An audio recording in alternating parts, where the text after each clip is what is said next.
Hit franchise Tollywood కి కొత్త ఉత్సాహాన్ని ఇస్తోంది. నిర్మాతగా హీరో నానికి కాసుల పంట పండిస్తోంది.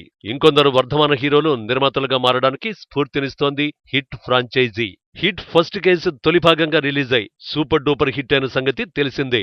విశ్వక్సేన్ తన ఎనర్జెటిక్ పర్ఫార్మెన్స్ తో హిట్ ని రక్తి కట్టించాడు. ఓ డిఫరెంట్ క్రైమ్ థ్రిల్లర్ ని చూసిన అనుభూతిని తెలుగు ప్రేక్షకులకు అందించాడు డైరెక్టర్ శైలేష్ కొలను. ఇక ఈ కథని కొనసాగిస్తూ హిట్ సెకండ్ కేసుని హిట్ 2గా అందించాడు.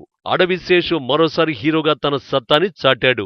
మేజర్ చిత్రం తర్వాత మళ్లీ ఆ రేంజ్ హిట్ ని కొట్టాడు. పవన్ తో కలిసి పంజాలో నటించాడు అడవి శేష్. కర్మ, గూఢచారి చిత్రాలతో మెప్పించాడు. హిట్ ఫ్రాంచైజీలో 3వ చిత్రం రానుంది. నిర్మాత హీరో నాని హిట్ 3లో నటిస్తున్నట్టు హింట్ ఇచ్చాడు.